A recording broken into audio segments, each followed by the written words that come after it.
আমি একটা আপডেটে চলে যাব।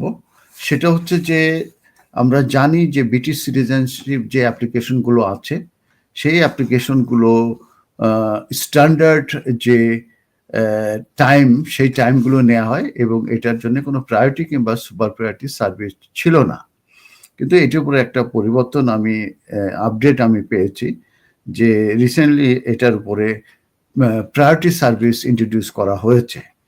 প্রায়োরিটি সার্ভিসের ব্যাপারে বলা হয়েছে যে 500 পাউন্ড যদি এক্সট্রা দেয়া হয় তাহলে তারা প্রায়োরিটি সার্ভিস পাবে, তবে সেই সার্ভিসটা মূলত 30 ওয়ার্কিং ডেজ সময় লাগবে।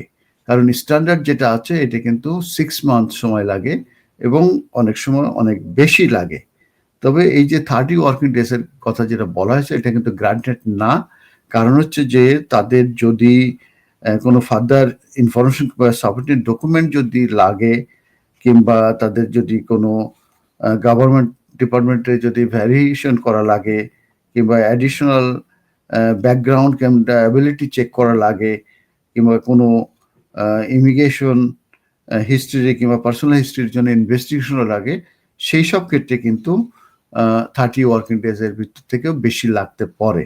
আবার অনেক সময় আপনাদের কাছে হয়তো প্রশ্ন হতে পারে 30 ওয়ার্কিং ডেজ কবে থেকে এটা মূলত অ্যাপ্লিকেবল? এটা হচ্ছে যখন বায়োমেট্রিক আপনি দেবেন সেই ডেট থেকে।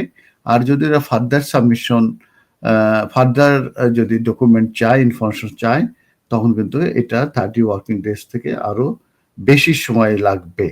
তবে সুপার প্রায়োরিটি যেটা 1000 পাউন্ড দেওয়া যায় সেই সার্ভিসটা কিন্তু নাই, শুধু আছে 500 পাউন্ড যেটা প্রায়োরিটি সার্ভিস এবং এটা 30 ওয়ার্কিং ডেজের এটা ডেডলাইনের ভিতরে তারা ডিসিশন পাবে যদি এটা স্ট্রেট ফরওয়ার্ড হয়। আর যদি না হয় তাদের যদি ফার্দার ইনফরমেশন ইনভেস্টিগেশন এগুলো লাগে তাহলে 30 ওয়ার্কিং ডেজের বেশি লাগবে। অতএব priority processing now available for British citizenship application.